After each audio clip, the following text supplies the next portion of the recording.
And welcome to the show. It's a big day in West Asia. The Israel-Hamas war stands paused. All the released hostages are back in Israel, and nearly 2,000 Palestinian prisoners are to be reunited with their families. Emotions ran high on both sides of the border. US President Donald Trump, who is the center of the attention, families of the hostages hailed Trump as a peace president. He addressed the Israeli parliament and now is set to sign a peace pact in Egypt in the presence of 20 world leaders. In Jerusalem, banners comparing Trump with Cyprus the Great went up. The banners read, "Cyprus the Great is alive." Cyprus, the ancient Persian king who allowed the Jewish exiles to return to their homeland and rebuild the temple in Jerusalem. The focus then moved to Israeli parliament, or the Knesset. The president met families of the hostages in the lobby of the Knesset.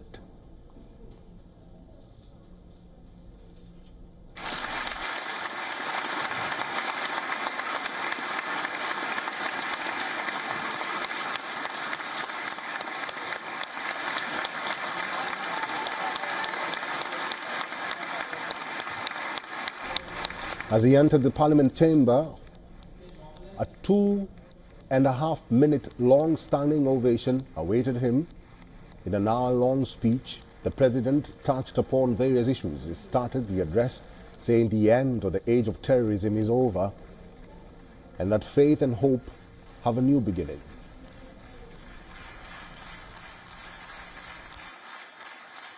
This is not only the end of a war, this is the end of an age of terror and death and the beginning of the age of faith and hope and of God.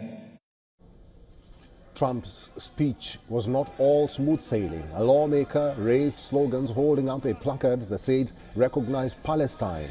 Security guards swiftly grabbed him from his seat and escorted him out amid applause.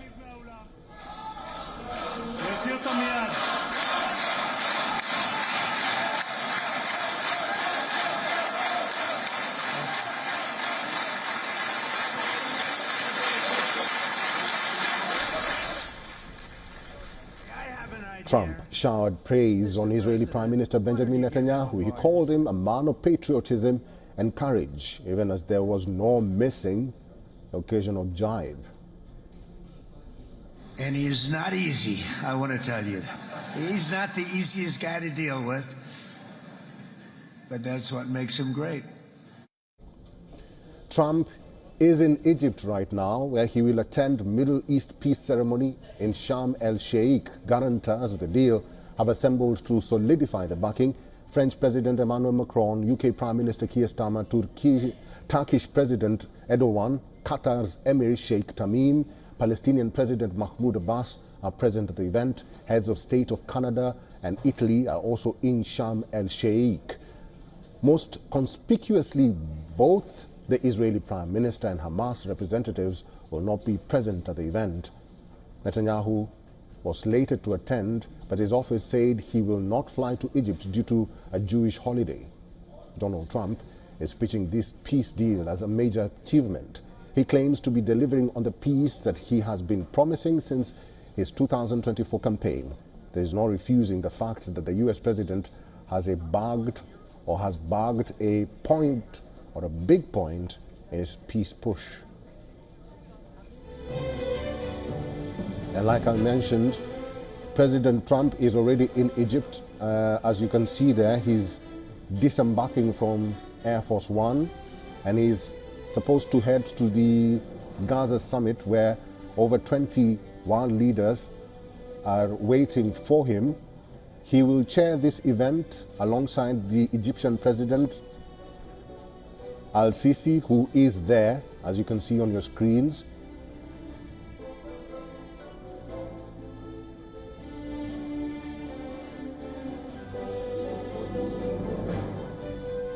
So as we wait for the president to make his way to the Sharm el-Sheikh resort, let's talk to our correspondent Susan Teherani. Susan, this is now the second stage of his whirlwind tour of West Asia. Now we await what he's going to tell the dignitaries and all the world leaders who have gathered at the Sharm el-Sheikh.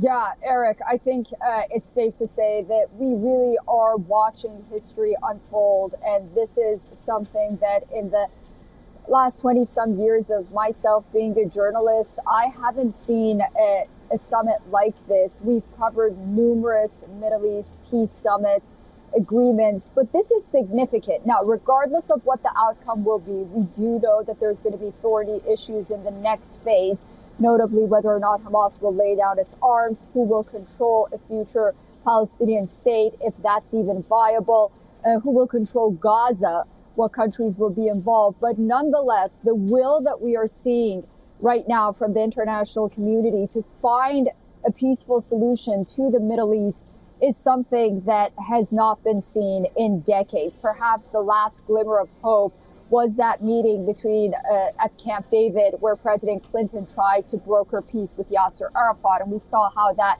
turned out. So yes, there is a lot of cautious optimism. There is skepticism about the obstacles ahead, but President Trump seems to have managed to gather world leaders. And when I say the world, it is from around the world. It is European states and South Asian countries. India has sent representatives, but also in the Middle East itself. Most peace summits and peace talks were largely conducted by the United States, Jordan, Egypt. They are very, very important countries, of course, notably for the Palestinian side. But we haven't really seen the other Gulf countries try to invest so much and come to the table to this extent to try to move ahead as the road ahead, so to say. You know, you have Qatar, you have Saudi Arabia, you have other countries, and that's what makes it significant that they want to be part of this reconstruction effort, this rebuilding effort, and these next phases. And for a lot of them, it's going to be very important who governs Gaza. There is that concern that Israel won't have a full-fledged sort of occupation of Gaza with Israeli forces there. Israel probably doesn't want that either. But that's a point of concern. And we're seeing representatives from the Palestinian Authority also being there, as you mentioned. Israel and Hamas, the two signatories to this deal, of course, won't be present at this table. Susan Tehrani is our correspondent. She is in New York as we speak, and what you see on your screens, that is President Donald Trump inside his best